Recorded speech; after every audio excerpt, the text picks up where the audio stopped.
నమస్తే, welcome to మన TV. So మనం గత కొంతకాలంగా గురుకుల ఉద్యోగుల కోసం మనం వివిధ సబ్జెక్ట్ ఎక్స్పర్ట్స్ చేత మనం విలువైన సమాచారం అందిస్తున్నాం. ఈరోజు మన తెలంగాణ ఉద్యమ చరిత్రలో ఆపరేషన్ పోలో అండ్ పెద్ద మనుషుల ఒప్పందం గురించి మన senior faculty subject expert Ashok Kumar గారు మనకు విలువైన సమాచారం అందిస్తారు. మీకు ఈ సమాచారం గురించి ఎలాంటి సందేహాలు ఉన్నా కూడా ఈ చివరిలో మన స్క్రీన్ మీద కనిపిస్తున్న నెంబర్లో కాల్ చేసి మీ డౌట్స్ని నివృత్తి చేసుకోగలరు. డౌట్స్ అడిగే ముందు ఒకసారి మీ టీవీ వాల్యూని మ్యూట్లో చేసుకొని మీ డౌట్లు అడగలరు. సో నమస్కారం సార్. సో మనకు ఈ గురుకులం టీచర్స్లో తెలంగాణ ఉద్యమ చరిత్ర నుండి చాలా ప్రశ్నలు మనకు వస్తున్నాయి. అయితే ఇందులో ముఖ్యంగా ఈ ఆపరేషన్ పోలోకు గల కారణాలు ఏంటి, వాటి గురించి వివరాలు చెప్పగలుగుతారా సార్? మనకి తెలంగాణ ఉద్యమ నేపథ్యంలో మొన్న జరిగినటువంటి పీజీటీ అండ్ టీజీటీ ఎగ్జామ్లో 50 మార్కులు జనరల్ స్టడీస్లో భాగంగా వస్తే కేవలం ఉద్యమ చరిత్రకి వెళ్ళి 12 క్వశ్చన్లు రావడం జరిగింది. 12 క్వశ్చన్లు వచ్చాయి. ఎక్కువ హైయెస్ట్ ఆఫ్ క్వశ్చన్స్ తెలంగాణ మూమెంట్కి వచ్చాయి. అంటే దాంట్లో కరెంట్ అఫైర్స్ ఒక 10 క్వశ్చన్లు వస్తే, సైన్స్ అండ్ టెక్నాలజీ ఒక 10 మార్కులు వస్తే 12 మార్కులు తెలంగాణ మూమెంట్కి వెళ్ళి, ఒక 5-6 మార్కులు తెలంగాణ కల్చర్కి వెళ్ళి, మరొక 10 మార్కులు తెలంగాణ మన సివిక్స్కి వెళ్ళి రావడం జరిగింది, పాలిటికి వెళ్ళి రావడం జరిగింది. కాబట్టి ఎక్కువ మార్కులు మనకు తెలంగాణ ఉద్యమ చరిత్రకి వెళ్ళి అడుగుతున్నారు. అవి కూడా బేసిక్ క్వశ్చన్లు అడుగుతున్నారు, పెద్ద ఇన్డెప్త్ క్వశ్చన్లు ఏం అడగట్లేదు. ప్రధానంగా ఇక్కడ మనకు ఒక ప్రాథమిక అంశాలు అనేవి చాలా ముఖ్యమైన అంశాలు మనం ఇక్కడ ఎగ్జామ్లో చూడవచ్చు. దానిలో భాగంగా మనకు సిలబస్ను చూసినప్పుడు 1948 నుంచి 2014 ఉన్నటువంటి గ్రూప్ 2లో ఉన్నటువంటి సిలబస్ని మొత్తం కూడా ఇక్కడ పెట్టడం జరిగింది. దానిలో భాగంగా మనకు మొట్టమొదటి చాప్టర్ వచ్చేసి ఆపరేషన్ పోలో. ఆపరేషన్ పోలో నుంచి 2014 వరకు 3 దశ ఉద్యమంలో, మొదటి దశ ఉద్యమంలో 1948 నుంచి 1917 వరకు, రెండవ దశ ఉద్యమంలో 1971 టు 1991 వరకు, మూడో దశ ఉద్యమంలో 91 నుంచి 2014 వరకు 3 దశ ఉద్యమాలు వచ్చారు. దానిలో మనకు ఆపరేషన్ పోలో మీద 1 మార్క్ రావడానికి ఆస్కారం ఉంది. ఆపరేషన్ పోలో అనేది మనకు 1724 నుంచి 1948 మధ్య 224 సంవత్సరాల పాటు అసభ్యాయుల కాలంలో మనం కొనసాగడం జరిగింది. భారతదేశానికి ఆగస్టు 15, 1947లో భారతదేశానికి స్వాతంత్రం వస్తే మనకు మాత్రం హైదరాబాద్ రాష్ట్రానికి మాత్రం 1948లో రావడం జరిగింది. ఒక హైదరాబాద్ రాష్ట్రం ఇండియన్ యూనియన్లో కలిపివేయడానికి జరిగినటువంటి ఒక పోలీస్ చర్యనే, ఒక ఆర్మీ యొక్క దాడినే మన ఆపరేషన్ పోలోగా చెప్తాం. వాస్తవానికి భారత ప్రభుత్వం ఒక ఆక్రమణ పద్ధతిలో ఆపరేషన్ పోలో ద్వారా హైదరాబాద్ రాష్ట్రాన్ని ఒక ఆక్రమణ పద్ధతిలో దాడి చేసి ఒక ప్రయత్నం జరిగింది. దాన్ని ఆపరేషన్ పోలో అంటాం. కాబట్టి ఇక్కడ ఆపరేషన్ పోలో మీద ఎలాంటి క్వశ్చన్లు వస్తాయంటే, ఇక్కడ మనకు ఒక 2 గ్రంథాల పేర్లు క్వశ్చన్ రావడానికి ఆస్కారం ఉంది.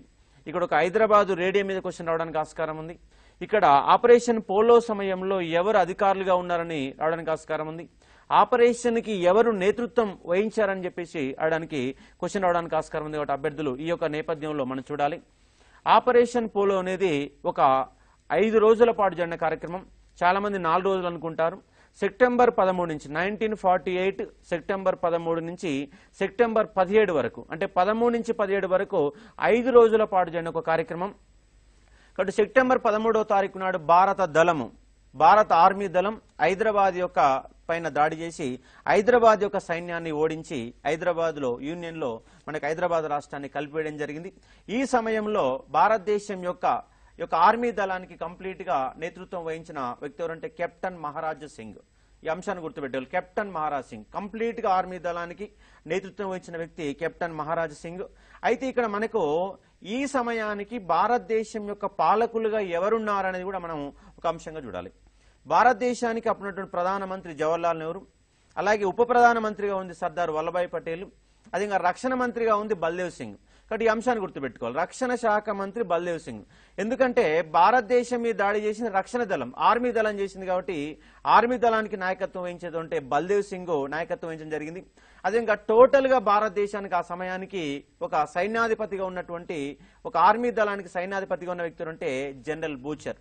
అదేవిధంగా కంప్లీట్ గా త్రివిధ దళాల అధిపతిగా, అంటే భారతదేశపు గవర్నర్ జనరల్ గా భారతీయుడైనటువంటి మొట్టమొదటి గవర్నర్ జనరల్, భారతీయుడైనటువంటి చిట్ట చివరి గవర్నర్ జనరల్ మనకున్నటువంటి వ్యక్తి, మనకు ఈ యొక్క వ్యక్తి మీద క్వశ్చన్ రావడానికి ఆస్కారం ఉంది, శ్రీ రాజగోపాలాచారి.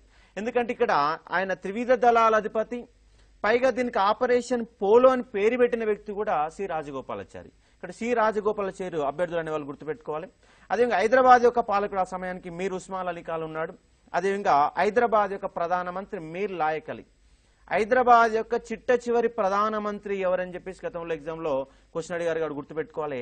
మీర్ లాయక్ అలీ హైదరాబాద్ యొక్క చిట్ట చివరి ప్రధానమంత్రి. భారతదేశానికి స్వాతంత్రం వచ్చిన తర్వాత మన హైదరాబాద్ రాష్ట్రానికి ప్రధానమంత్రి ఎన్నికైన వ్యక్తి మీర్ లాయక్ అలీ. ఇతను పాకిస్తాన్ ప్రాంతానికి సంబంధించిన వాడు. అయినప్పటికీ ఇక్కడ ఆయన ప్రధానమంత్రిగా నియమించడం జరిగింది. ఈయన రాసినటువంటి గ్రంథం ఏంటంటే ద ట్రాజెడీ ఆఫ్ హైదరాబాద్. మీర్ లాయక్ అలీ రాసిన గ్రంథము ద ట్రాజెడీ ఆఫ్ హైదరాబాద్. అదేవిధంగా ఈ సమయానికి భారత ప్రభుత్వం తరఫున హైదరాబాదులో ఉన్నటువంటి ఒక ప్రతినిధి ఎవరంటే కేఎం మున్షి. కేఎం మున్షి రాసిన ఒక గ్రంథం ఏంటంటే ద ఎండ్ ఆఫ్ యాన్ ఎరా. కేఎం మున్షి రాసిన గ్రంథం and the end of an ఎరా. అదేవిధంగా మీర్ లాయక్ అలీ రాసినటువంటి గ్రంథం ఏంటంటే ద ట్రాజెడీ ఆఫ్ హైదరాబాద్. ఈ రెండు గ్రంథాల పేరు గుర్తుపెట్టుకోండి. ఆర్మీ దళానికి కంప్లీట్ గా నేతృత్వం వహించిన వ్యక్తి ఎవరంటే కెప్టెన్ మహారాజా సింగ్ అయితే, హైదరాబాద్ యొక్క సైన్యాధిపతిగా ఉన్న వ్యక్తి ఎవరంటే ఎల్డ్రూస్ అనే వ్యక్తి ఉండడం జరిగింది. ఎల్డ్రూస్ గుర్తుపెట్టుకోవాలి, అక్కడ కెప్టెన్ మహారాజ్ సింగ్ గుర్తుపెట్టుకోవాలి, కేఎం మున్షి రాసిన గ్రంథాన్ని, అదేవిధంగా మీర్ లాయక్ అలీ రాసిన గ్రంథాన్ని, ఒక 4 అంశాలు గుర్తుపెట్టుకుని ఒక ప్రయత్నం చేయండి.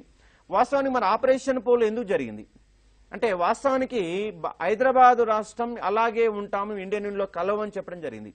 కానీ హైదరాబాద్లో అప్పటికే తెలంగాణ సాయుధ పోరాటం కొనసాగుతుంది. తెలంగాణ సాయుధ పోరాటం నేపథ్యంలో రజాకార్ ఉద్యమం కొనసాగుతుంది. ఒకవైపు రజాకార్ల మూమెంట్, మరొకవైపు తెలంగాణ సాయుధ పోరాటం. ఈ రెండు ఉద్యమాలతో పాటు మనకి హైదరాబాద్ యొక్క మన యొక్క నిజాం స్టాండ్ స్టిల్ అగ్రిమెంట్ మీద సంతకం చేశాడు. దాన్ని యథాతథ ఒప్పందం అని పిలుస్తాం. ఇది 1947 నవంబర్ 29వ తారీఖు నాడు జరిగిన ఒక ఒప్పందం, స్టాండ్ స్టిల్ అగ్రిమెంట్, యథాతథ ఒప్పందం. చాలా సార్లు ఎగ్జామ్లో ఈ యొక్క అంశం మీద క్వశ్చన్ అడిగారు. యథాతథ ఒప్పందం ఎప్పుడు జరిగింది? 1947 నవంబర్ 29వ తారీఖు నాడు యథాతథ ఒప్పందం జరగడం జరిగింది. అలాగే మరొక ముఖ్యమైన అంశం ఏంటంటే ఈ ఒప్పందం జరిగిన తర్వాత మనకు 1947 డిసెంబర్ 4వ తారీఖు నాడు మన నిజాం పైన కూడా బాంబు దాడి జరిగింది. ఈ బాంబు దాడి యొక్క తేదీని గుర్తుపెట్టుకోవాలి. 1947 డిసెంబర్ 4వ తారీఖు నాడు బాంబు దాడి జరిగింది. ఆ బాంబు దాడి చేసింది నారాయణరావు పవర్. ఈ నారాయణరావు పవర్కు ఉన్నటువంటి ఒక బిరుదే తెలంగాణ భగత్ సింగ్. తెలంగాణ భగత్ సింగ్ గా పిలవడిన వ్యక్తి ఎవరని గతంలో ఎగ్జామ్లో క్వశ్చన్ అడిగారు. నారాయణరావు పవర్ అనే వ్యక్తి తెలంగాణ భగత్ సింగ్ గా గుర్తుపెట్టుకోవాలి. అదేవిధంగా మనకు ఒక హైదరాబాదు రాష్ట్రం పైన ఒకేసారి భారత యొక్క సైన్యం అనేది ఒకేసారి 4 వైపులకు వెళ్ళి దాడి చేసింది. ఆ 4 వైపులకు వెళ్ళి ఎవరెవరు నేతృత్వం వహించారని చెప్పేసి ఎగ్జామ్లో క్వశ్చన్ రావడానికి ఆస్కారం ఉంది. మనకు షోలాపూర్ నుంచి సైన్యానికి నాయకత్వం వహించింది ఎవరంటే జేఎన్ చౌదరి. చౌదరిని జయంత్నాథ్ చౌదరి అని పిలుస్తాం. అదేవిధంగా ముంబై ప్రాంతంకి వెళ్ళి దాడి చేసిన వ్యక్తి ఎవరంటే డిఎస్ తారు. అదేవిధంగా బీరార్ ప్రాంతంకి వెళ్ళి దాడి చేసిన వ్యక్తి ఎవరంటే శివదత్ సింగ్. అదేవిధంగా మద్రాసు ప్రాంతంకి వెళ్ళి దాడి చేసిన ఎవరంటే జనరల్ రుద్ర. ఇక్కడ ఒక మద్రాసు వైపు నుంచి, ముంబై నుంచి, బీరార్ నుంచి, షోలాపూర్ నుంచి 4 వైపులా దాడి చేసి మొత్తం సైన్యానికి నేతృత్వం వహించింది ఎవరంటే దక్షిణ కమాండెంట్ గా ఉన్నటువంటి కెప్టెన్ మహారాజ్ సింగ్. ఈ కంప్లీట్ గా దీన్ని ఆర్గనైజ్ చేయడం జరిగింది. ఈ నేపథ్యంలో సెప్టెంబర్ 13 నుంచి సెప్టెంబర్ 17 వరకు దాడి జరిగింది. ఈ దాడి నేపథ్యంలో అప్పటి వరకు నిజాం రాజ్యంలో ఒక నియంతృత్వం కొనసాగింది కాబట్టి ప్రజలనే వాళ్ళు భారత ఆర్మీ దళానికి ఘనస్వాగతం పలికారు. ఆ ఘనస్వాగతం అంటే ఆ త్రివిధ దళాలు, ఆ యొక్క సైన్యం అనేది పెద్ద పెద్ద యొక్క ట్రక్కుల మీదకెళ్ళి వస్తుంటే వాళ్ళకు 3 రంగుల జెండాని చేత పట్టుకొని డప్పు చప్పుళ్ల మధ్య భారత సైన్యానికి ఘనస్వాగతం పలికారు. ఈ విధంగా మొత్తం సైన్యం 50,000 సైన్యం. హైదరాబాద్ సైన్యం మహా అయితే ఒక 10-15 వేల మంది సైన్యం మాత్రమే ఉంటుంది. కానీ భారత సైన్యం 50,000 మంది ఒకేసారి సైన్యం దాడి చేసేసరికి కేవలం 4 రోజులలోనే ఒక ఆపరేషన్ పోలో మొత్తం కూడా ముగిసిపోవడం జరిగింది. అయితే దీనికంటే ముందు మనం ఒక పాయింట్ ఇక్కడ గుర్తుపెట్టుకోవాలి. స్టాండ్ స్టిల్ అగ్రిమెంట్ లో ఉన్నటువంటి అంశాలు ఏమిటని కూడా ఎగ్జామ్ లో క్వశ్చన్ రావడానికి ఆస్కారం ఉంది. అంటే స్టాండ్ స్టిల్ అగ్రిమెంట్, యథాతథ ఒప్పందం అంటే మన యొక్క హైదరాబాద్ యొక్క నిజాము భారత ప్రభుత్వంతో చేసుకున్న ఒప్పందంలో భాగంగా మేము భారత ప్రభుత్వానికి లోబడి ఉంటానని, విదేశ విధానాన్ని మొత్తం కూడా భారత ప్రభుత్వానికి ఇస్తానని, రక్షణ వ్యవహారాలు మొత్తం భారత ప్రభుత్వం పరిధిలో ఉంటాయని, కమ్యూనికేషన్ వ్యవహారాలు మొత్తం కూడా వాళ్ళకి ఇవ్వడం జరుగుద్దని, అదేవిధంగా భారత రూపాయి కూడా హైదరాబాద్లో మేము కొనసాగిస్తామని మనకు నిజాం ఒప్పందం చేసుకున్నాడు. కానీ ఒప్పందాన్ని కట్టుబడకుండా అన్నిటి ఉల్లంఘించాడు. రూపాయి నాణ్యాన్ని మొత్తం కూడా రద్దు చేయడం జరిగింది. భారత బ్యాంకులను కూడా పనిచేయకుండా ఆపపడేశాడు. ఇలాంటి కొన్ని కార్యక్రమాలు చేయడంతో పాటు ఇతర దేశాలతో కూడా ఒప్పందాలు చేసుకున్నాడు. అంటే ఇతర దేశాలతో ఆయుధ ఒప్పందాలు చేసుకున్నాడు. పాకిస్తాన్కి మీర్ లాయకల్ని పంపాడు, జెకోస్లోవియాకి ఎల్డూస్ను పంపాడు. ఇలా వాళ్ళతో ఆయుధ ఒప్పందాలని విదేశీ ఒప్పందాలు చేసుకున్న నేపథ్యంలో భారత ప్రభుత్వం ఆగ్రహించి ఈ యొక్క ఒప్పందాన్ని తెలియజేయడం జరిగింది. అదేవిధంగా తెలంగాణ సాయుధ పోరాటం కూడా పెద్ద ఎత్తున కొనసాగుతున్న నేపథ్యంలో తెలంగాణ సాయుధ పోరాటం అణచివేయడానికి, రజాకార్ మూమెంట్ని అణచివేయడానికి, భారత ప్రజలకు స్వేచ్ఛ కల్పించడానికి భారత ప్రభుత్వం చేసిన ఒక దాడిగా మన ఆపరేషన్ పోలోని గుర్తుపెట్టుకోవచ్చు. కానీ సెప్టెంబర్ 17వ తారీఖు నాడే హైదరాబాద్ రాష్ట్రం కంప్లీట్ గా లొంగిపోవడం జరిగింది. ఆ లొంగిపోయిన అంశాన్ని మనకు నిజాము ఏ రేడియో నుంచి ప్రకటించారని చెప్పేసి ఎగ్జామ్లో క్వశ్చన్ అడుగుతారు. కాబట్టి మనకు హైదరాబాద్కు 1948 నాటికి అధికారిక రేడియో ఏమిటంటే దక్కన్ రేడియో. అప్పటికి టీవీలు కానీ న్యూస్ పేపర్లు కూడా ఉన్నాయి, కానీ అంత పెద్ద సమాచారం లేదు. ప్రధానమైనటువంటి ఒక సమాచార సాధనం ఏంటంటే రేడియో అనేది ప్రధాన సమాచారం. కాబట్టి హైదరాబాద్ యొక్క అధికార రేడియో అంటే దక్కన్ రేడియోకి వెళ్ళి ఆయన ప్రకటించడం జరిగింది. హైదరాబాద్ రాజ్యం భారత ప్రభుత్వానికి లొంగిపోతున్నట్టుగా ప్రకటించడం జరిగింది.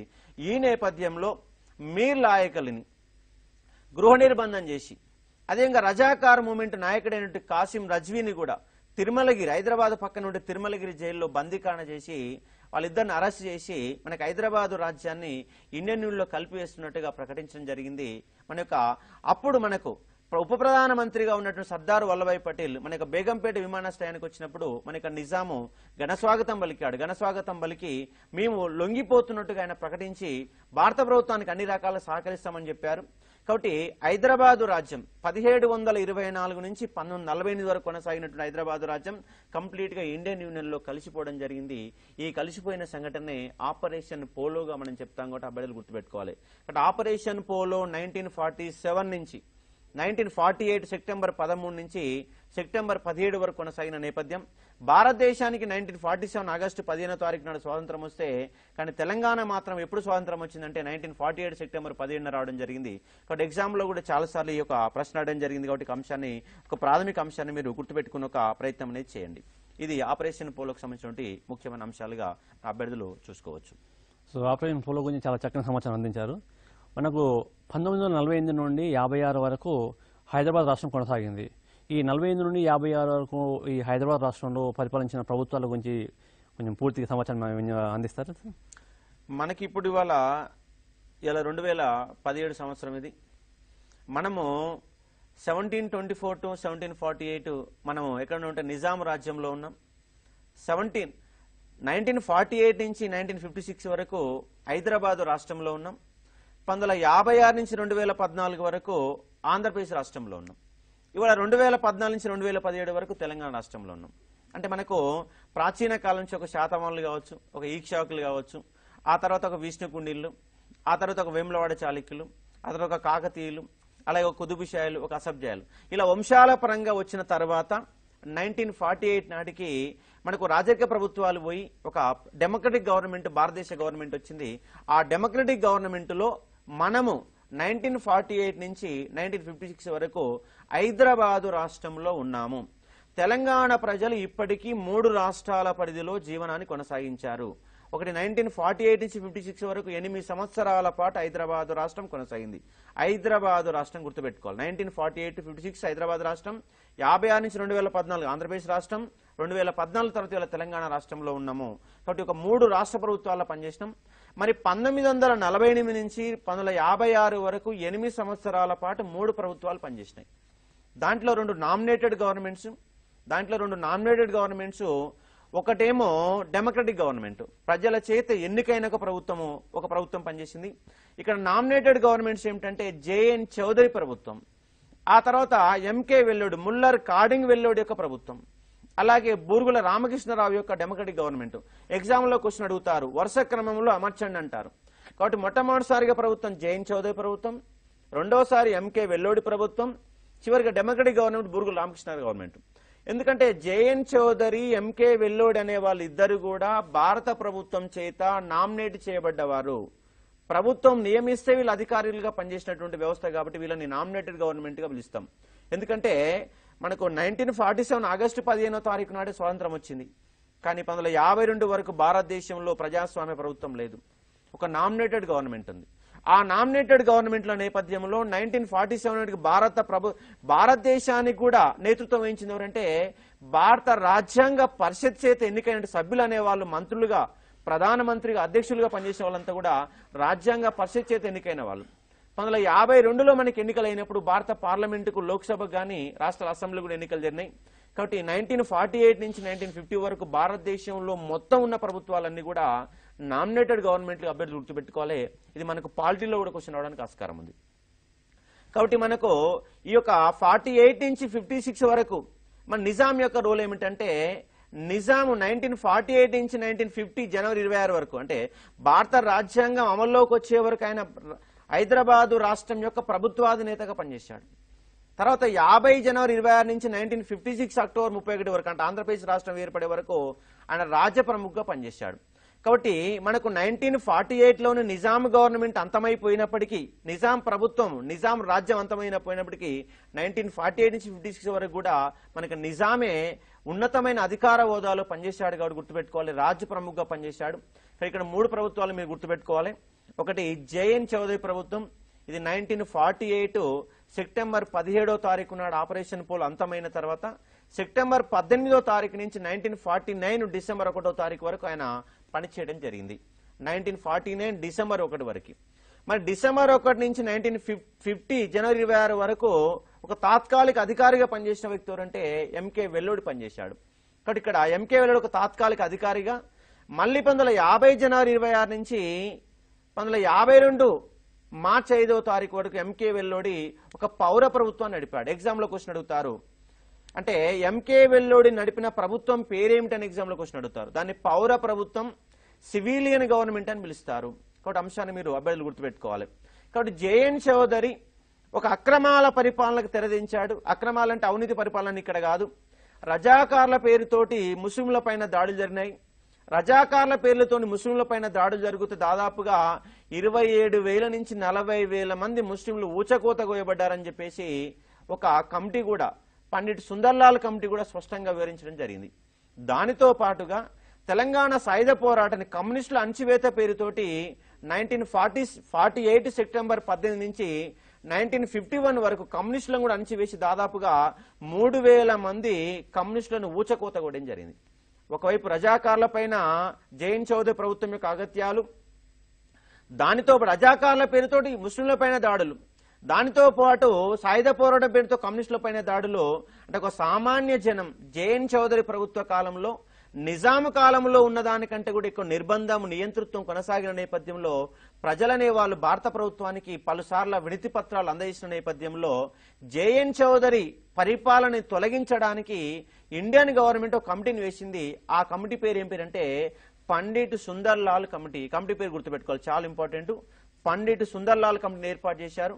ఆ పండిట్ సుందర్లాల్ కమిటీ ఇచ్చిన తీర్మానం మేరకు జేఎన్ చౌదరిని తొలగించడం జరిగింది. కాబట్టి పండిట్ సుందర్లాల్ కమిటీ ఏ అంశం పైన ఏర్పాటు చేశారని ఎగ్జామ్లో క్వశ్చన్ అడిగితే, జేఎన్ చౌదరి అక్రమ పరిపాలన పైన ఎంక్వైరీ చేయడానికి నియమించబడిన కమిటీ పండిట్ సుందర్లాల్ కమిటీగా అభ్యర్థులు అనే వాళ్ళు గుర్తుపెట్టుకునే ఒక ప్రయత్నం చేయండి. ఇక్కడ కమిటీ ప్రకారం జేఎన్ చౌదరిని పక్కన పెట్టేసి ఒక తాత్కాలిక అధికారిగా, కేరళ రాష్ట్రానికి సంబంధించిన ఒక వ్యక్తిగా తాత్కాలిక అధికారిగా ముల్లర్ కాడింగ్ వెల్లుడికి ఐసీఎస్ ఆఫీసర్ నియమించారు. మళ్ళీ ఆయనే తర్వాత కాలంలో ముఖ్యమంత్రిగా నియమించారు. ఆయన ఒక పౌర ప్రభుత్వాన్ని ఏర్పాటు చేశారు. ఆయన 1950 జనవరి 26, అంటే మనకు భారత రాజ్యాంగం అమల్లోకి వచ్చినప్పటి నుంచి 1950 జనవరి 26 నుంచి 1952 మార్చి 5వ తారీఖు వరకు మనకు సివిలియన్ గవర్నమెంట్ ని, పౌర ప్రభుత్వాన్ని నడిపింది ఎవరంటే మనకు ఒక ఎంకే వెల్లోడి నడపడం జరిగింది. అంటే ఇక్కడ మరొక ముఖ్యమైన అంశం ఏంటంటే, ఈ 2 ప్రభుత్వాల కాలంలో జరిగిన అన్యాయాల, అక్రమాలే 1952 ముల్కీ ఉద్యమాన్ని కూడా దారితీశాయి. వీళ్ళు చాలా అక్రమాలు చేశారు. ఏం చేశారంటే, జేఎన్ చౌదరి కాలంలో మనకు ఒక ఫర్మానా కూడా రావడం జరిగింది. ఒక ఫర్మానా 1949 ఫిబ్రవరి 6వ తారీఖున ఒక ఫర్మానా వచ్చింది. ఆ ఫర్మానా ప్రకారం హైదరాబాదు రాజ్యంలో అప్పటి వరకు ఉన్నటువంటి అలీ సిక్కా అనే ఒక నాణాన్ని రద్దు చేశాడు. మనకు 1957 సిపాయిల తిరుగుబాటు తర్వాత అఫ్జలుద్దౌలా కాలంలో మొట్టమొదటి సాలార్జంగ్ అనే వ్యక్తి విడుదల చేసిన నాణం అలీ సిక్కా అనే ఒక నాణము. అభ్యర్థులు చాలా గుర్తుపెట్టుకోవాలి. ఈ నాణాన్ని చాలాసార్లు ఎగ్జామ్లో క్వశ్చన్ అడిగారు. హైదరాబాదు రాజ్యం నిజాము రాజ్యం యొక్క నాణం ఏమిటంటే అలీ సిక్కా. అలీ సిక్కా అనేది ఏమి నాణము? రాగి నాణమా, వెండి నాణమా, బంగారు నాణమా అనే ఒక 3 ప్రశ్నలు మనం తలెత్తినప్పుడు అలీ సిక్కా అనే ఒక వెండి నాణం. కాబట్టి వెండి నాణం కూడా 1949 ఫిబ్రవరి 6వ తారీఖు నాడు జైన్ చౌదరి జారీ ఒక ఫర్మానా ప్రకారం రద్దు చేశారు. దానితో పాటు అప్పటి వరకు మనకు ఆదివారం అనేది శుక్రవారం అనేది సెలవు దినంగా ఉంటే శుక్రవారం సెలవు దినంగా బదులు ఆదివారాన్ని కూడా సెలవు దినంగా మార్చారు 49 యొక్క ఫర్మానా ప్రకారం. దానితో పాటు మరొక ముఖ్యమైన అంశం ఏమిటంటే ఈ యొక్క 49 ఫిబ్రవరి 6తో వచ్చిన ఫర్మానా ప్రకారం నిజాం యొక్క సొంత ఎస్టేటు, నిజాం యొక్క సొంత భూమిని మనం ఏమని పిలుస్తామంటే సర్పే కాస్ట్ ల్యాండ్స్ అంటాం. ఇక్కడ సర్పే కాస్ట్ ల్యాండ్స్ కూడా నిజాం యొక్క సొంత భూమిని మొత్తం కూడా 3 కోట్ల రూపాయల నష్టపరిహారాన్ని అందజేసి ఆ యొక్క నిజాం యొక్క సొంత భూమిని మొత్తం కూడా భారత ప్రభుత్వం చేయడం జరిగింది. హైదరాబాద్ రాష్ట్రం యొక్క ప్రభుత్వం పరం చేయడం జరిగింది. అందుకే నిజాం యొక్క సొంత భూములు కొన్ని లక్షల ఎకరాలు, కొన్ని వేల ఎకరాలు ఉన్నాయి. ఆ యొక్క మొత్తం కూడా ప్రభుత్వపరమైన నేపథ్యంలో భారతదేశంలో ఏ రాష్ట్రానికి లేని విధంగా హైదరాబాదు రాష్ట్రంలో ఎక్కువగా ప్రభుత్వ భూములు ఉండడానికి గల ప్రధాన కారణము నిజాం యొక్క సొంత భూములని ప్రభుత్వము తీసుకోవడమే. కాబట్టి భారతదేశంలోనే ఎక్కువ సొంత భూములు కలిగి ఉన్న ఒక ప్రభుత్వ భూములు కలిగినటువంటి ఒక రాష్ట్రము మన యొక్క హైదరాబాద్ రాష్ట్రంగా పిలువబడింది. కానీ ఇదే తర్వాత కాలంలో దుర్మార్గానికి తెరదీసింది. అదేమిటంటే ఈ సర్పే కాస్ట్ ల్యాండ్స్ ప్రభుత్వపరమైనప్పుడు ఆంధ్ర వాళ్ళు హైదరాబాద్ను ఆక్యుపై చేసినప్పుడు ఆంధ్రప్రదేశ్ రాష్ట్రం ఏర్పడిన తర్వాత ఈ యొక్క ప్రభుత్వ భూములని అప్పనంగా సీమాంధ్ర యొక్క పరిశ్రమలకి, సీమాంధ్ర యొక్క సినిమా ఇండస్ట్రీలకి వీళ్ళందరూ కూడా ఉచితంగా దానం చేశారు. 100 రూపాయలకి ఎకరం, 1000 రూపాయలకి ఎకరం లెక్క ఉచితంగా ఇచ్చిన కారణంగా హైదరాబాద్ లో ఉన్నటువంటి కొన్ని వేల ఎకరాలు సీమాంధ్ర యొక్క గుప్పెట్లోకి పోవడం జరిగింది. వాళ్ళ సినిమా ఇండస్ట్రీలకన్నీ కూడా చాలా తక్కువ మొత్తం రేట్లలో వాళ్ళ సినిమా ఇండస్ట్రీకి 1000 ఎకరాలు ఇచ్చారు. వాళ్ళ 1000 ఎకరాలను సినిమా ఇండస్ట్రీలు పెట్టుకోవడమే కాకుండా వాళ్ళు రియల్ ఎస్టేట్ వ్యాపారం చేసే సందర్భాలు ఉన్నాయి. ఇవాళ పటాన్ చెరువులో కానీ, ఇవాళ జీడిమెట్లలో కానీ, ఇవాళ రంగారెడ్డి జిల్లా వ్యాప్తంగా ఉన్నటువంటి పారిశ్రామిక వాడలు మొత్తం కూడా ఒకప్పటి నిజాం యొక్క సొంత భూములు, సర్పే కాస్ట్ భూములు. నిజామేమో నాడేమో ప్రజల్ని పీడించి ఆ యొక్క భూముల్ని మొత్తం ఆక్యుపై చేస్తే ఆ భూములు ప్రభుత్వపరమైన తర్వాత ఆ భూముల్ని సీమాంధ్ర పరం కావడం జరిగింది. కాబట్టి ఇలా అన్యాయం జరిగింది కాబట్టి మనకు తెలంగాణ ఉద్యమం అనేది రావడానికి కూడా కారణమైంది. కాబట్టి అభ్యర్థులు అనే వాళ్ళు గుర్తుపెట్టుకోవాలి. 1949 ఫిబ్రవరి 6వ తారీఖు నాడు ఫర్మానా. ఆ ఫర్మానాలో అలీ సిక్కా రద్దు. మనకు సెలవు దినం అప్పటి వరకు శుక్రవారం ఉంటే ముస్లింల యొక్క పవిత్ర దినం శుక్రవారంగా ఉంటే దాని బదులులో మనకు ఆదివారం కూడా రావడం జరిగింది. కాబట్టి అంశాన్ని మీరు అభ్యర్థులు గుర్తుపెట్టుకోవాలి. అదేవిధంగా మరొక అంశం ఏమిటంటే సర్పే కాస్ట్ ల్యాండ్స్ రద్దు, దానితో పాటు జమీందారు భూముల యొక్క రద్దు. అదేవిధంగా ఈ ఫర్మానా అనంతరం జైన్చరి ప్రభుత్వ కాలంలో ప్రాథమిక అంశాలలో అంటే ప్రాథమిక విద్యలో ప్రాథమిక భాషలలో విద్యను మొదలుపెట్టారు. అంటే తెలంగాణలో తెలుగు మొదలుపెట్టారు, కర్ణాటకలో కన్నడం మొదలుపెట్టారు, మహారాష్ట్రలో మరాఠీ పెట్టారు. అంటే మనకి హైదరాబాద్ రాష్ట్రం అంటే కేవలం ఒక తెలంగాణ కాదు. ఇవాళ హైదరాబాద్ రాష్ట్రం అంటే 3 ప్రాంతాలు. ఒకటి కర్ణాటక ప్రాంతం ఉన్నది, ఒకటి మహారాష్ట్ర ప్రాంతం ఉన్నది, తెలంగాణ ప్రాంతం ఉన్నది. కాబట్టి ఒక 16 జిల్లాలతో ఉన్నటువంటి మనకు ప్రాంతాలు ఉన్నాయి. కాబట్టి అభ్యర్థులు అనే వాళ్ళు అర్థం చేసుకోవాలి. ఇప్పుడు హైదరాబాద్ రాష్ట్రంలో 3 ప్రభుత్వాలు పనిచేసిన అంశాన్ని అభ్యర్థులు గుర్తుపెట్టుకోగలిగితే మనకు అంశాలు రావడానికి ఆస్కారం ఉంది. కాబట్టి ఇక్కడ మనం చూసిన నేపథ్యంలో ఈ యొక్క 48 నుంచి ఒక 3 ప్రభుత్వాలు పనిచేసినాయి. 1952లో ఎన్నికలు జరిగినాయి. ఆ ఎన్నికల ప్రకారం బూర్గుల రామకృష్ణారావు గవర్నమెంట్ 1952 మార్చి 6వ తారీఖు నాడు ఇక నిజాము యొక్క సొంత ఇంటిలోనే యొక్క పదవీ ప్రమాణ స్వీకారం చేయడం జరిగింది. మార్చి 6వ తారీఖు డేట్ చాలా ఇంపార్టెంట్. 1952 మార్చి 6వ తారీఖు నాడు మన యొక్క బూర్గుల రామకృష్ణారావు ప్రజాప్రభుత్వాన్ని ఏర్పాటు చేశాడు. ఆ ప్రజాప్రభుత్వం ప్రమాణ స్వీకారం చేసింది. ఆయన 1956 అక్టోబర్ 31వ తారీఖు వరకు 3 ప్రభుత్వాలను నడపడం జరిగింది. మనకి ఇక్కడ అభ్యర్థులు అనే వాళ్ళు ఒక అంశాన్ని ఇక్కడ మీరు గుర్తుపెట్టుకోవచ్చు. ఇక్కడ మనకు అడిగే అంశం ఏమిటంటే మరి హైదరాబాద్ రాష్ట్రంలో ఉన్నటువంటి జిల్లాలు ఏమిటి అని కూడా ఎగ్జామ్ లో క్వశ్చన్ రావడానికి ఆస్కారం ఉంది. ఆ జిల్లాల పేర్లు కూడా అభ్యర్థులు అనే వాళ్ళు ఒక తాత్కాలికంగా గుర్తుపెట్టుకునే ప్రయత్నం చేయాలి. ఎందుకంటే ఆల్రెడీ మనకు 1948 నాటికి తెలంగాణలో ఉన్న జిల్లాలు 8 జిల్లాలు, 48 నాటికి ఉన్న జిల్లాలు 8 జిల్లాలు. అంటే మనం సాలార్జంగా మొట్టమొదటిసారిగా ఏర్పాటు చేసిన జిల్లాల సంఖ్య 17. 1867 నాటికి హైదరాబాద్ రాష్ట్రంలో ఉన్న జిల్లాల సంఖ్య 17 జిల్లాలు. 17 జిల్లాలు అయితే కర్ణాటక ప్రాంతంలో ఉన్న ఒక లింగసూనూరు అనే జిల్లాని రాయచూరులో కలిపేస్తే 16 జిల్లాలు మిగిలిపోయినాయి. ఇక్కడ 16 జిల్లాలతో ఉన్నటువంటి ఒక రాష్ట్రమే హైదరాబాద్ రాష్ట్రం. హైదరాబాద్ రాష్ట్రంలో తెలంగాణ ప్రాంతంకి 8 జిల్లాలు ఉన్నాయి. అంటే 8 జిల్లాలు అంటే మనకు వాళ్ళ తెలంగాణ మండ వరకు ఉన్న 10 జిల్లాలు. మరి లేని జిల్లాలు ఏమిటంటే 2 జిల్లాలు లేవు. ఒకటి ఖమ్మం జిల్లా 1953 అక్టోబర్ 1వ తారీఖు నాడు ఏర్పడింది. మరి రంగారెడ్డి జిల్లా 1978 ఆగస్టు 15వ తారీఖు నాడు ఏర్పడింది. కాబట్టి ఈ యొక్క 8 జిల్లాలు అంటే ఖమ్మం జిల్లా, రంగారెడ్డి జిల్లాలు 2 జిల్లాలు కాకుండా మిగతా 8 జిల్లాలు ఉన్నాయి. దానితో పాటు మరాఠ్వాడ జిల్లాలు 5 జిల్లాలు ఉన్నాయి. ఎగ్జామ్లో క్వశ్చన్ అడుగుతారు, ఈ క్రింది వానిలో సంబంధం లేనిది ఏమిటని ఎగ్జామ్లో క్వశ్చన్ అడుగుతారు. అంటే ఇక్కడ మీరు గుర్తుపెట్టుకోవాల్సిన ఏంది, మరాఠ్వాడ జిల్లాలు ఏమిటి అనేది అభ్యర్థులు గుర్తుపెట్టుకోవాలి. ఆ మరాఠ్వాడ జిల్లాలు ఏమిటంటే 5 జిల్లాలు ఉన్నాయి. 1 నాందేడ్, 2 ఉస్మానాబాదు, 3 ఫర్బని, 4 బీరారు, 5 ఔరంగాబాద్. మరి అభ్యర్థులు అనే వాళ్ళు ఎలా గుర్తుపెట్టుకోవాలి 5 జిల్లాలంటే దానికి ఒక చిన్న టెక్నిక్ ఉంది. నిజాము రాజ్యం యొక్క మొట్టమొదటి రాజధాని ఏంటంటే ఔరంగాబాద్. నిజాం 1724 రాజ్యాన్ని ఏర్పాటు చేసినప్పుడు ఆయన రాజధాని ఔరంగాబాద్లో ఉంటే 1770లో హైదరాబాద్కు రాజధాని మార్పిడి జరిగింది. కాబట్టి ఔరంగాబాద్ అనే అంశాన్ని గుర్తుపెట్టుకోండి. నిజాం యొక్క మొట్టమొదటి రాజధాని ఔరంగాబాద్ అని గుర్తుపెట్టుకోవచ్చు. అదేవిధంగా నిజామాబాద్ పక్కనే ఉన్న మరొక జిల్లా ఏమిటంటే నాందేడ్ జిల్లా.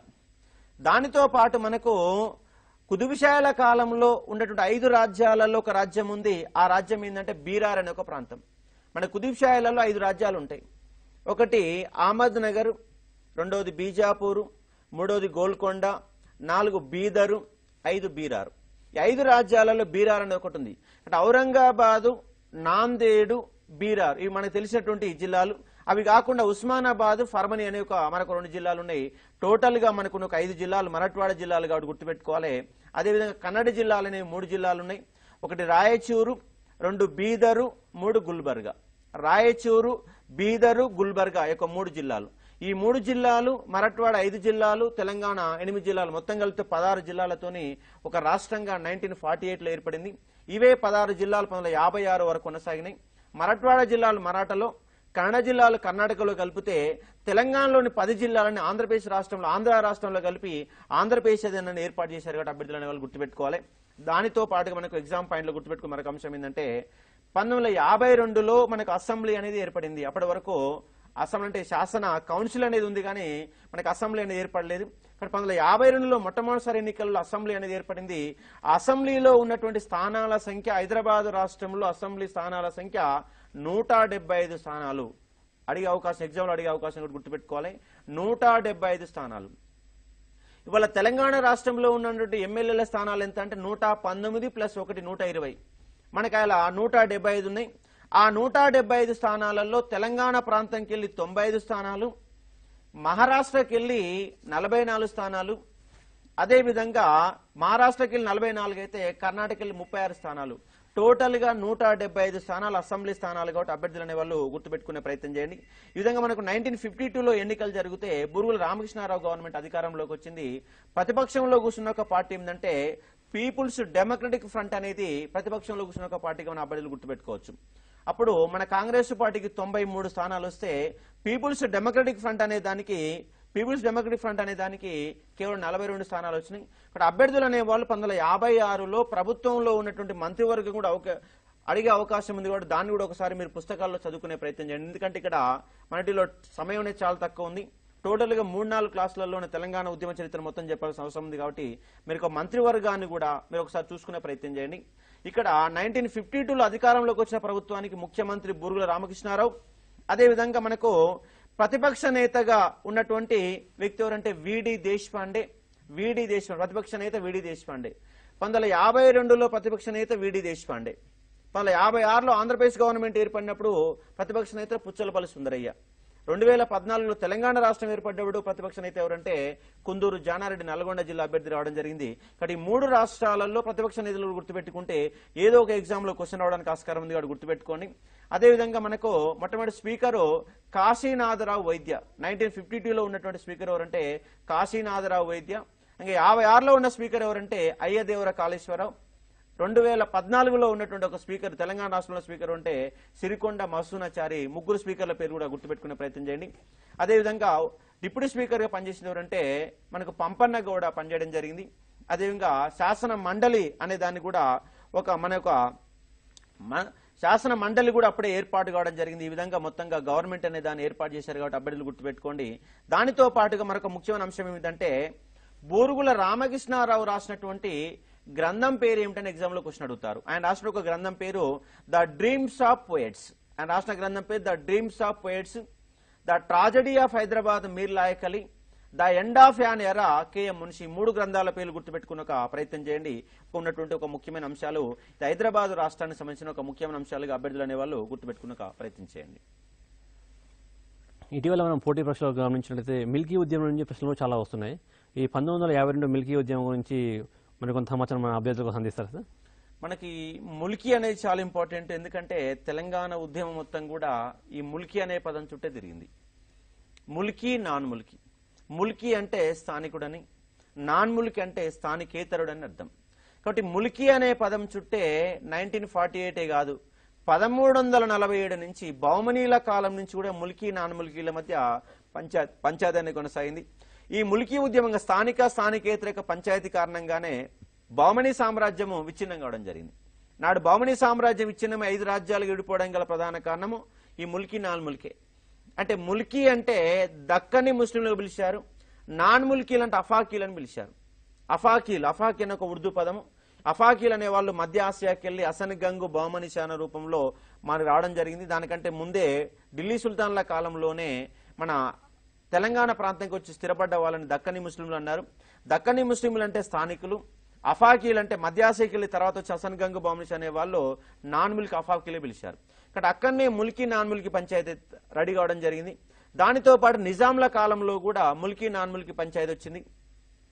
సాలార్జంగ్ అనే వ్యక్తి, మొదటి సాలార్జంగ్ అనే వ్యక్తి హైదరాబాదులో రాజ్యాంగ సంస్కరణలు, పరిపాలన సంస్కరణ మొదలుపెట్టినప్పుడు చాలా చదువుకున్నటువంటి ఉన్నతులందరినీ తీసుకొచ్చి ఇక్కడ హైదరాబాద్లో ఉద్యోగాలు ఇచ్చినప్పుడు ఇక్కడ స్థానికులు అనే వాళ్ళు ఆ యొక్క ఉన్నతులకు వ్యతిరేక ఉద్యమాలు చేశారు. అక్కడ కూడా ముల్కీ నాన్ ముల్కీ పంచాయతీ వచ్చింది. దాని కారణంగా 1868లో మొట్టమొదటి ఫర్మానాన్ని జారీ చేశాడు మనకి సాలార్జంగ్. ముల్కీలకు నాన్ ముల్కీ మీద పంచాయతీ రాకుండా ముల్కీలకి ప్రాధాన్యత ఇచ్చే విధంగా సాలార్జంగ్ అనే వ్యక్తి 1868లో ఫర్మానా జారీ చేశాడు. లాస్ట్ టైం ఎస్ఐ ఎగ్జామ్ లో క్వశ్చన్ అడగడం జరిగింది. అది ఇంకా 1888లో మరోసారి రెండో ఫర్మానా జారీ చేయబడింది. ఇది మీర్ మహబూబ్ అలీ ఖాన్ కాలంలో జారీ చేయబడింది. అదేవిధంగా తర్వాత 1910లో కూడా మరొక ఫర్మానా జారీ చేశారు. అదే 1919లో ఒక ఫర్మానా జారీ చేశారు. ఈ 1919 ఫర్మానాన్ని చాలా ముఖ్యంగా అభ్యర్థులు అనేవాళ్ళు గుర్తుపెట్టుకోవాలి. ఎందుకంటే 1919 ఫర్మానానే 1973 వరకు కూడా ఇంప్లిమెంట్ అయినట్టు ఒక ఫర్మానా ఏంటంటే 1919 ఫర్మానా. ఈ ఫర్మానా ప్రకారం ముల్కీ ఒక పురుషుని యొక్క ముల్కీ యొక్క పిల్లలు, ముల్కీ యొక్క భార్య కూడా ముల్కీగా గుర్తించబడతారు. దానితో పాటుగా హైదరాబాదు రాజ్యంలో 15 సంవత్సరాల పాటు ఉద్యోగం చేసిన వాళ్ళు ముల్కీగా గుర్తించబడతారు. దానితో పాటు హైదరాబాదు రాజ్యంలో స్థిరపడి మళ్ళీ మేము వెనక పోమని చెప్పి ఒక లెటరు తహసీల్దార్ చేత లేదా కలెక్టర్ చేత ఒక సంతకం, ఒక లెటర్ తీసుకొచ్చిన వాళ్ళు కూడా ముల్కీగా గుర్తించబడతారని 1919 ఫర్మానాలు ఉంది. అంటే ఇక్కడ 4 అంశాలు. ఒకటి, ముల్కీ పురుషుడు అంటే ఆల్రెడీ ముల్కీ ఉండనుకోని వాళ్ళ పిల్లలందరూ కూడా ముల్కీ అవుతారు. ముల్కీ పురుషుడు అనేవాడు నాన్ ముల్కీని పెళ్లి చేసుకున్నా కూడా వాళ్ళు ముల్కీగా గుర్తించబడతారు. అంటే కోడలుగా వచ్చిన వాళ్ళందరూ కూడా ముల్కీగా గుర్తించబడతారని అభ్యర్థి దగ్గర గుర్తుపెట్టుకోవచ్చు. దానితో పాటు 15 ఏళ్ళు ఉద్యోగం చేసిన వాళ్ళు ముల్కీ అవుతారు. ఆల్రెడీ నిజాము ప్రభుత్వంలో 15 ఏళ్ల పాటు ఉద్యోగం చేసిన వాళ్ళందరూ కూడా ముల్కీలు అవుతారు. దానితో పాటు ఇక్కడ స్థిరపడ్డ వాటి ఈ 4 అంశాలు మీరు అభ్యర్థులు అనేవాళ్ళు గుర్తుపెట్టుకోవాలి. దానితో పాటు ముల్కీ ఉద్యమ నేపథ్యంలో స్థానికులకే ఉద్యోగాలు ఇవ్వాలని చెప్పేసి 1935లో నిజాము సబ్జెక్టు లీగ్ అనేది ఏర్పాటు కావడం జరిగింది. నిజాము సబ్జెక్ట్ లీగ్, దీన్ని హైదరాబాదు ప్రజల సంఘంగా పిలుస్తాము. హైదరాబాదు ప్రజల సంఘము నిజాము సబ్జెక్ట్ లీగ్ గా పిలవడం అనేది జరిగింది. దీని యొక్క నినాదం ఏంటంటే హైదరాబాద్ ఫర్ హైదరాబాదీస్, హైదరాబాద్ ఫర్ హైదరాబాదీస్ అనే ఒక నినాదాన్ని ఇచ్చింది నిజాం సబ్జెక్ట్ లీగ్. అభ్యర్థులు అనే వాళ్ళు గుర్తుపెట్టుకోవాలి. ఇప్పుడు ప్రాథమిక అంశాలు చూసుకుంటే సరిపోతుంది. మనం ఇంకా ఇండెప్త్ గా చూసినా కూడా ఎగ్జామ్ లో మనకు 10 మార్కులు 10-12 మార్కులు వస్తాయి కాబట్టి ఆ నేపథ్యంలో అభ్యర్థులు అనే వాళ్ళు చూసుకునే ప్రయత్నం చేయండి. ఇది ఒక ముల్కీ ఉద్యమానికి సంబంధించిన గత చరిత్ర. అసలు ఉద్యమం ఏంటంటే 1952లో మొదలైంది. అంటే జేఎన్ చౌదరి కాలంలో ఎంకే వెల్లోడి కాలంలో కొన్ని సంస్కరణలు చేశారు. ఆ సంస్కరణలు ఏంటంటే స్థానిక భాషలలో పాఠశాలలు మొదలుపెట్టారు. జేఎన్ చౌదరి స్థానిక పాఠశాలలు మొదలు పెడితే దానితో పాటు ఎంకే వెల్లోడి కూడా పాఠశాలలు మొదలుపెట్టారు. ఈ పాఠశాలలు మొదలుపెట్టినప్పుడు స్థానిక భాషలలో విద్యను మొదలుపెట్టారు. కానీ మనము తెలంగాణ వాళ్ళు నిజాము రాజ్యంలో చదువుకున్న చదువంతా కూడా ఉర్దూ లాంగ్వేజ్లో చదువుకున్నారు. మరి తెలుగులో వీళ్ళు పాఠశాల మొదలు పెడితే ఉర్దూలో చదువుకున్న వాళ్ళు తెలంగాణ వాళ్ళు ఏ విధంగా ఉపాధ్యాయులు కాగలుగుతారు? ఆ నేపథ్యంలో మద్రాసు ప్రాంతంలో ఉన్న ఆంధ్ర వాళ్ళందరినీ కూడా ఇక్కడ తీసుకొచ్చి ఉపాధ్యాయులుగా ఉద్యోగం ఇవ్వడం జరిగింది. అంటే ముల్కీ యొక్క ఎజిటేషన్ రావడానికి గల ప్రధాన కారణం ఏంటంటే ఇక్కడ స్థానికులకు ఉర్దూ భాష వచ్చినటువంటి వాళ్ళకు ఉద్యోగాలు ఇవ్వకుండా తెలుగు భాష వచ్చినటువంటి మద్రాసు వాళ్ళకు ఉద్యోగాలు ఇచ్చిన కారణంగా వాళ్ళందరూ ఇక్కడ స్థిరపడి ఉద్యోగాలు కొల్లగొట్టడం అనేది జరిగింది. దానితో పాటు ఎంకే వెల్లోడి కాలంలో, జేఎన్ చౌదరి కాలంలో అప్పటి వరకు ఉన్నటువంటి ప్రభుత్వ అధికారులందరినీ తొలగించేసి ఇక భారత ప్రభుత్వం వచ్చిన తర్వాత వేరే అధికారులు, కొత్త అధికారులను పెట్టుకున్నారు. జేఎన్ చౌదరి ఒక హిందుత్వవాది. దాని కారణంగా హైదరాబాదు రాజ్యంలో ఉండే ముస్లిం ఉద్యోగులందరినీ పక్కకు తొలగించి 16 జిల్లాలకు 16 మంది కలెక్టర్లని, ఒక 100 మంది తహసీల్దార్ని తొలగించేసి ఇక్కడ ఉన్నటువంటి వేరే వాళ్ళని నియమించడం జరిగింది. దాని నేపథ్యంలో సీమాంధ్ర ప్రాంతం వాళ్ళందరూ వచ్చేసి కూడా ఉద్యోగాలు పొందిన నేపథ్యాలు కనిపిస్తాయి. ఈ నేపథ్యంలో 1952 నాటికే దాదాపుగా 10 నుంచి 15,000 ఉద్యోగాలు సీమాంధ్రులు కొల్లగొట్టారు. 1952 నాటికే. అది 69 నాటికి ఒక 62 నాటికే దాదాపుగా 22,000 ఉద్యోగాలైనాయి. అది 85 నాటికి 60,000 ఉద్యోగాలైనాయి. 2005 నాటికి 2 లక్షల ఉద్యోగాలైనాయి. 2014 నాటికి టోటల్ గా సీమాంధ్రులు కొల్లగొట్టిన ఉద్యోగాలు 2 లక్షలకు పైన, 2.5 నుంచి 3 లక్షల ఉద్యోగాలు కొల్లగొట్టిన నేపథ్యాలు. కాబట్టి ఇక్కడ ఉద్యోగాలంటే అంశం ఏంది? స్థానికుడు, స్థానికేతరుడు. అంటే నేటికి కూడా కమల్నాథన్ కమిషన్ ఏం చేస్తుంది? ఉద్యోగాల విభజన చేస్తుంది. అంటే స్థానికులు, స్థానికేతరుల మధ్య గ్రూప్ 1 ఆఫీసర్లు కానీ గ్రూప్ 2 ఆఫీసర్లు కూడా విభజించే నేపథ్యం చేస్తుంది. అంటే వాళ్ళ కమల్నాథన్ కమిటీలో కూడా ఇప్పుడు దాగి ఉన్న అంశం ఏంటంటే ములికి, నాన్ ములికి అనే పదాల మధ్యనే కొనసాగుతుంది. కాబట్టి అభ్యర్థులు గుర్తుపెట్టుకోవాలి. కాబట్టి ఉద్యోగాల నేపథ్యంలో ములికి అనే పదం చాలా ఇంపార్టెంట్. 52లోనే అంటే ఆంధ్రప్రదేశ్ రాష్ట్రం ఏర్పడకంటే ముందే సీమాంధ్రులకు వ్యతిరేకంగా వచ్చిన ఒక ఉద్యమం ఏంటంటే 1952 ములికి ఉద్యమంగా అభ్యర్థులు గుర్తుపెట్టుకోవాలి. మరి ఈ ములికి ఉద్యమం ఇక్కడ ఎగ్జామ్ పాయింట్ ఆఫ్ లో 2 అంశాలు గుర్తుపెట్టుకోండి. 1952లో ములికి ఉద్యమం ఏ జిల్లా నుంచి మొదలైంది అని అభ్యర్థుల క్వశ్చన్ అడగడానికి అవకాశం ఉంది. కాబట్టి 52 ములికి ఉద్యమం వరంగల్ కేంద్రంగా మొదలైంది. 69లో జై తెలంగాణ ఉద్యమం ఖమ్మం జిల్లాలో మొదలైంది. ఈ 2 అంశాలు క్లారిటీ గుర్తుపెట్టుకోవాలి. 69 జై తెలంగాణ ఉద్యమం ఖమ్మం జిల్లాలో మొదలైతే 52 ములికి ఉద్యమం అనేది వరంగల్ కేంద్రంగా కనిపించింది. కాబట్టి వరంగల్లో మొదలైన ఉద్యమం హైదరాబాద్కు రావడం జరిగింది. హైదరాబాద్లో సిటీ కాలేజీ కేంద్రంగా ఉద్యమాలు కొనసాగినాయి. సిటీ కాలేజీ కేంద్రంగా ఉద్యమాలు కొనసాగినప్పుడు కాల్పులు జరిగినాయి. ఈ కాల్పులలో దాదాపుగా 7 మంది కూడా చనిపోవడం జరిగింది. కాబట్టి ఆంధ్రప్రదేశ్ రాష్ట్రం ఏర్పడక ముందే నాన్ మిల్కీ go back, idli sambar go back, గోంగూర పచ్చడి గో బ్యాక్, ఆంధ్ర వాళ్ళ గో బ్యాక్ అనే నినాదాలు 1952లోనే ఆంధ్రప్రదేశ్ రాష్ట్రం ఏర్పడకంటే ముందే సీమాంధ్రులకు వ్యతిరేకంగా వచ్చిన ఒక ఉద్యమము 1952 ములికి ఉద్యమంగా మనం గుర్తుపెట్టుకోవాలి. ఇది వరంగల్లో మొదలైంది. హైదరాబాద్లో సిటీ కాలేజీ కేంద్రం కొనసాగింది. కాల్పులు జరిగినాయి. ఒక 8-9 మంది మరణించారు. చాలా మంది గాయపడ్డారు. ఈ సంఘటన పైన నియమించబడిన కమిటీ ఏమిటని చెప్పేసి నిన్న జరిగినటువంటి పీజీటీ యొక్క ప్రిలిమినరీ ఎగ్జామ్ లో క్వశ్చన్ అడిగారు. పీజీటీజీ ప్రిలిమినరీ ఎగ్జామ్ లో క్వశ్చన్ అడిగారు. కాబట్టి ఒక అంశాన్ని మనము గుర్తుపెట్టుకునే ప్రయత్నం చేయాలి. కాబట్టి ఇక్కడ మనకు ఆ కమిటీల మీద కూడా మనకి ఎగ్జామ్ లో క్వశ్చన్ అడుగుతున్నారు. కాబట్టి చాలా కమిటీలు మనకు ఎగ్జామ్ పాయింట్ ఆఫ్ లో మీరు గుర్తుపెట్టుకునే ఉద్యమ అంశాన్ని మీరు ఇచ్చేయవచ్చు. కాబట్టి మనకు మొట్టమొదటి కమిటీ ఏంటంటే పండిట్ సుందర్లాల్ కమిటీగా మనం గుర్తుపెట్టుకున్నాం. అదేవిధంగా సిటీ కాలేజీ కేంద్రంలో జరిగినటువంటి కాల్పుల సంఘటన పైన, వైలెన్స్ పైన మనకు ఒక కమిటీ ఏర్పాటు చేశారని ఎగ్జామ్ లో క్వశ్చన్ అడిగారు. ఆ కమిటీని అభ్యర్థులను వాళ్ళు గుర్తుపెట్టుకోవాలి. దాంతో పాటు రామాచారి ములికి ఉద్యమాన్ని కూడా మొదలుపెట్టాడు. దీన్ని హైదరాబాద్ హితరక్షణ సమితి అని కూడా పిలుస్తారు. ములికి ఉద్యమానికి మద్దతుగా రామాచారి మొదలుపెట్టిన ఉద్యమం ఏంటంటే ములికి ఉద్యమం ఏమిటంటే హైదరాబాద్ హితరక్షణ సమితి ఉద్యమంగా చెప్పుకోవచ్చు.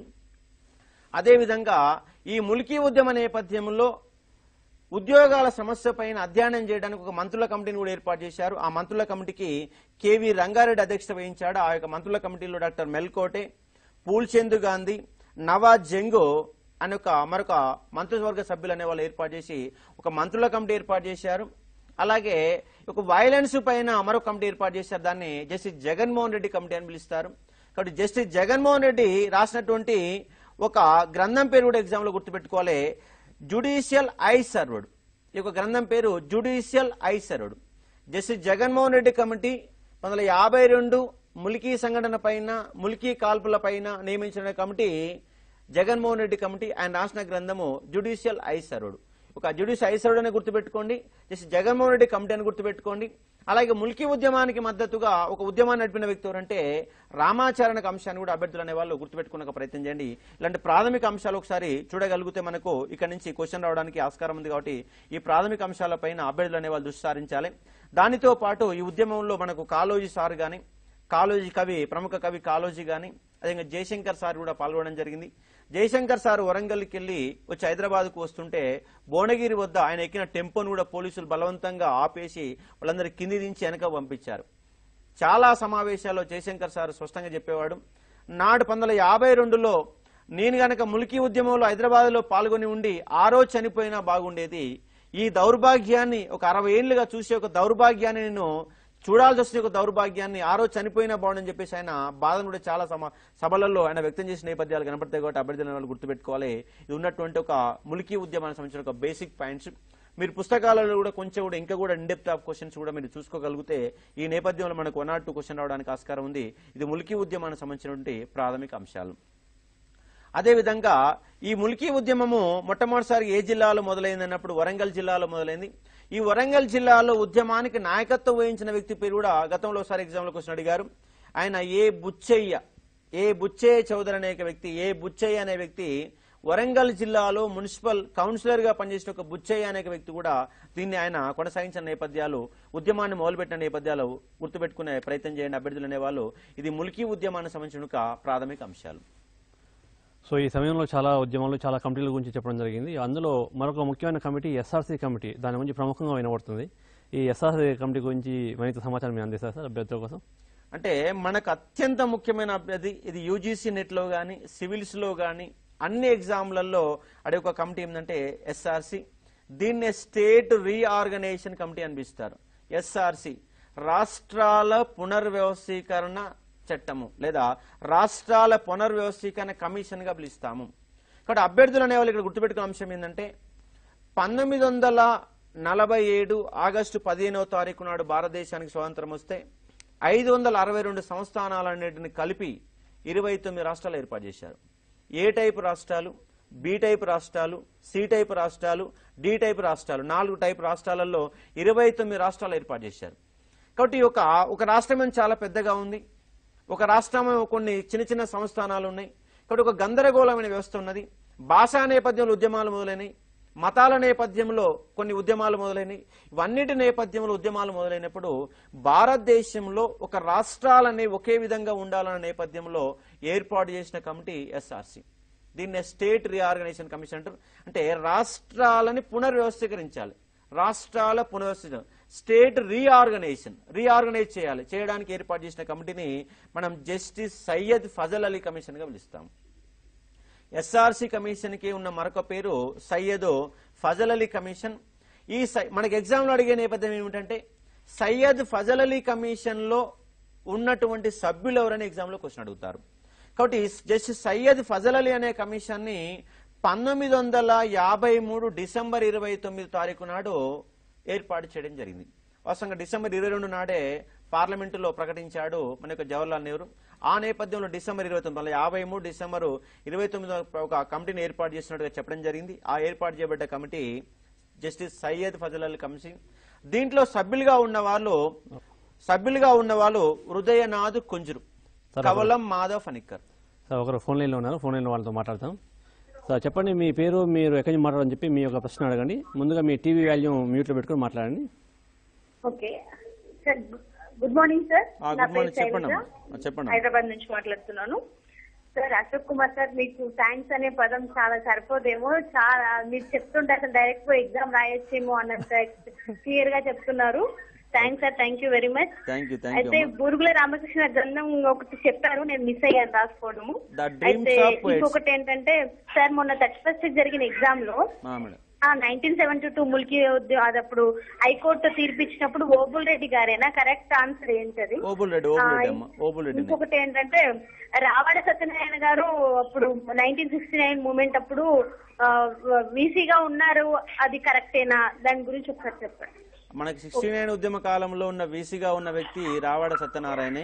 అదే మీరు అన్నది బివి ఓబుల్రెడ్డినే ఆ యొక్క కోర్టు తీర్పుకు నాయకత్వం వహించింది కూడా ఓబుల్రెడ్డినే. మీరు చెప్పిన 2 ఆన్సర్లు కరెక్టేనే. మరి ఇవన్నీ కూడా మనము గతంలో గ్రూప్ 2 క్లాసులలో గురుకుల క్లాసులలో ఇవన్నీ కూడా చెప్పడం జరిగింది. కాబట్టి మీరు జాగ్రత్తగా యూట్యూబ్లో ఇప్పటికైనా మీరు ఆన్ చేసి గ్రూప్ 2 క్లాసులు కానీ మనకు ఉన్నటువంటి ఈ యొక్క గురుకుల క్లాసులు కానీ మరొకసారి మీరు వినే ప్రయత్నం చేస్తే మనకు అన్ని క్వశ్చన్లు మొన్న వచ్చినటువంటి తెలంగాణ ఉద్యమంలో 12 క్వశ్చన్లు వస్తే 12 క్వశ్చన్లకు కూడా మనం యూట్యూబ్ క్లాసులో చెప్పిన ప్రతి క్లాసులో కూడా ప్రతి అంశాలు కూడా ఉన్నాయి. ఆ అంశాలు మీరు చూసే ప్రయత్నం చేయండి. కాబట్టి ఇవి ప్రాథమిక అంశాలు. మీరు ఈ యొక్క యూట్యూబ్లోని అందరూ కూడా విద్యార్థులు అనేవాళ్ళు క్లాసు వినగలిగితే మీకు న్యాయం చేయడానికి అవకాశం ఉంది. అదే మనం సబ్జెక్టులోకి వచ్చినప్పుడు ఎస్ఆర్సీ అని ఒక నివేదికను చూసినప్పుడు దీంట్లో జస్టిస్ సయ్యద్ ఫజల్ అలీ ఒక చైర్మన్ అయితే కమిషన్ యొక్క చైర్మన్ అయితే దాంట్లో సభ్యులుగా ఉన్నవారు హృదయనాథ్ కుంజురు, కవలం మాధవ్ ఫణిక్కర్. ఇద్దరు పేర్లు గుర్తుపెట్టుకోవాలి. హృదయనాథ్ కుంజురు, కవలం మాధవ్ ఫణిక్కర్. మనకు గ్రూప్ 2 క్లాసులలో 12 క్వశ్చన్ల కమిటీల మీద ఇచ్చారు. నిన్న జరిగినటువంటి అంశం పైన నిన్న జరిగినటువంటి గురుకులాలలో కూడా 2001లో ఏర్పాటు చేసిన కమిటీ అది మనకు కీలో తప్పివ్వడం జరిగింది. చంద్రబాబు నాయుడు కాలంలో ఏర్పాటు చేసినటువంటి కమిటీ ఏమిటంటే గిరిగ్లాని కమిటీ. గిరిగ్లాని కమిటీ ఏ ముఖ్యమంత్రి ఏర్పాటు చేశారో ఎగ్జామ్లో క్వశ్చన్ అడిగారు. ఆ ముఖ్యమంత్రి ఎవరంటే చంద్రబాబు నాయుడు. కాబట్టి కమిటీల మీద మనకి ఎగ్జామ్లో మస్ట్గా ఒక క్వశ్చన్ అన్న రావడానికి ఆస్కారం ఉంది. కాబట్టి ఒక కమిషన్ గుర్తుపెట్టుకోండి. Justice Syed Fazal Ali commission. ఈయన ఒక ఒరిస్సా రాష్ట్ర గవర్నర్గా ఉన్నాడు. అలాగే హృదయనాథ్ కుంజురు ఈజిప్టు భారత రాయబారిగా ఉన్నాడు, ఈజిప్టులో భారత రాయబారి. ఇంకా కవలం మాధవ్ ఫణిక్కర్ ఈయన కౌన్సిల్ ఆఫ్ స్టేట్స్ అంటే రాజ్యసభ సభ్యుడిగా ఉన్నారు. ఈ ముగ్గురుతోనే కమిటీ ఏర్పాటు చేశారు.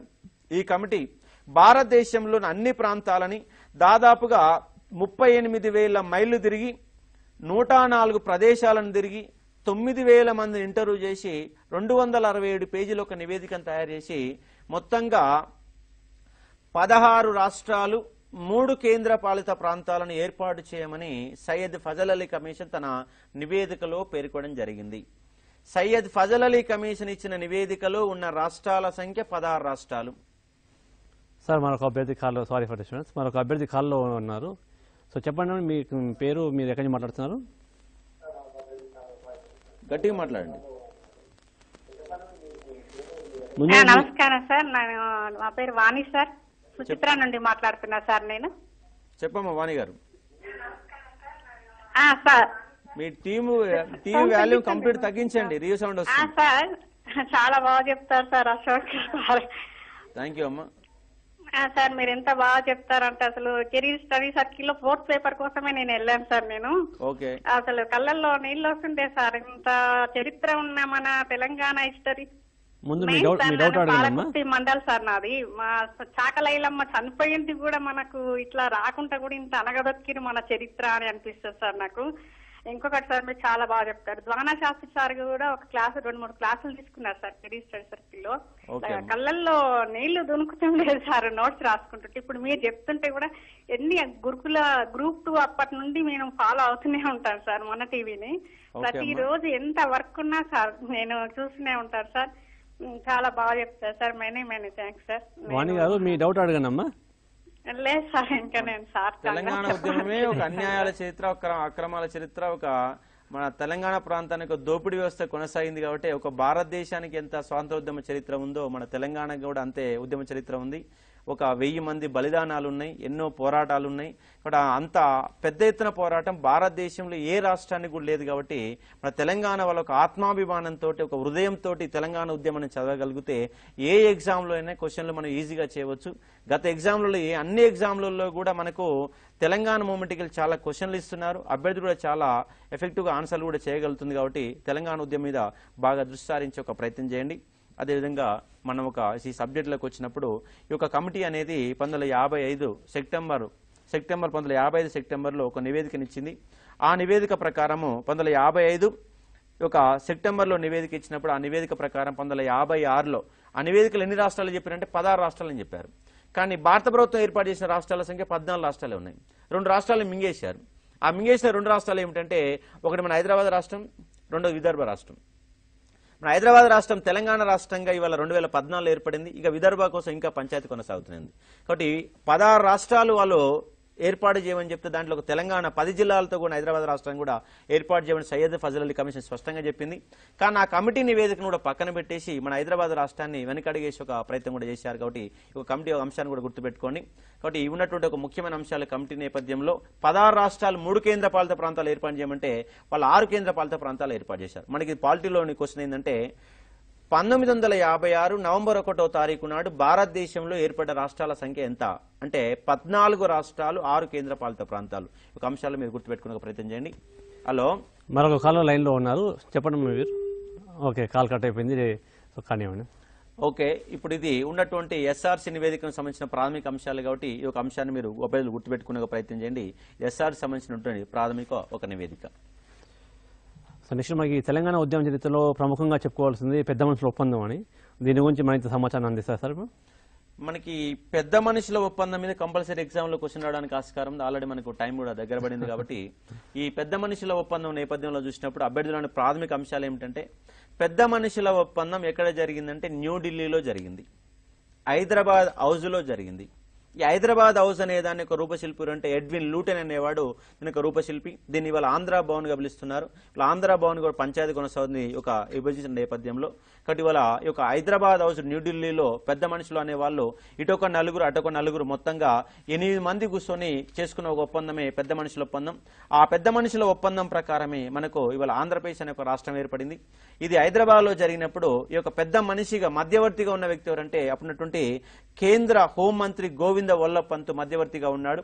దీనిపైన తెలంగాణ వాళ్ళు 9 అంటే హైదరాబాద్ రాష్ట్రానికి సంబంధించిన 9 అలాగే ఆంధ్ర రాష్ట్రానికి సంబంధించిన 8 మంది సంతకాలు పెట్టారు. అభ్యర్థులు 8 మంది పేరు గుర్తుపెట్టుకున్న ప్రాథమిక అంశాన్ని మీరు గుర్తుపెట్టుకోవాలి. చాలాసార్లు ఎగ్జామ్లో క్వశ్చన్ అడిగారు. హైదరాబాద్ రాష్ట్రంకి వెళ్ళి ఢిల్లీకి పోయిన వాళ్ళు ఎవరెవరంటే బూరుగుల రామకృష్ణారావు, ఈయన హైదరాబాద్ రాష్ట్రం యొక్క ముఖ్యమంత్రి. అదే ఇంకా కేవీ రంగారెడ్డి, కొండ వెంకట రంగారెడ్డి. కేవీ రంగారెడ్డి మన ఆంధ్రప్రదేశ్ రాష్ట్రంలో మొట్టమొదటి డిప్యూటీ సీఎంగా పనిచేసిన ఒక వ్యక్తి. అదేవిధంగా మర్రి చెన్నారెడ్డి మన ఆంధ్రప్రదేశ్ రాష్ట్రానికి 2 సార్లు ముఖ్యమంత్రిగా పనిచేసినటువంటి మర్రి చెన్నారెడ్డి. అదేవిధంగా జేవి నరసింహరావు, ఆయన అప్పుడు హైదరాబాద్ రాష్ట్రానికి పీసీ అధ్యక్షుడిగా ప్రదేశ్ కాంగ్రెస్ కమిటీ అధ్యక్షుడిగా ఉన్నాడు. కాబట్టి 4 పేర్లు గుర్తుపెట్టుకోవాలి. 1 బూరుగుల రామకృష్ణారావు, 2 కేవీ రంగారెడ్డి, 3 మర్రి చెన్నారెడ్డి, 4వ వ్యక్తి జేవి నరసింహరావు. 4 పేర్లు కంపల్సరీ మీరు గుర్తుపెట్టుకున్న ఒక ప్రయత్నం చేయండి. హలో, సో ఓకే సార్, మన గురుకుల టీచర్స్ కోసం మన తెలంగాణ ఉద్యమ చరిత్ర గురించి చాలా చక్కగా అందించారు. చాలా అందరికీ కూడా చాలా సింపుల్గా అర్థమయ్యే విధంగా అందించారు. సో అభ్యర్థులు మీరు కూడా ఎవరైనా ఈ ప్రోగ్రామ్ మిస్ అయినా కూడా ఇతర ప్రోగ్రామ్స్ మీరు చూడాలనుకుంటే ఇవన్నీ కూడా మనకు యూట్యూబ్లో అన్ని రికార్డ్ అయి ఉన్నాయి. సో వాటిని మీరు చూసి మరింత సమాచారం పొందొచ్చు. So thank you. మిగతా వచ్చే క్లాసులన్నీ మిగతా అంశాలు వేరే క్లాసులో చూసే ఒక ప్రయత్నం చేద్దాం. Thank you.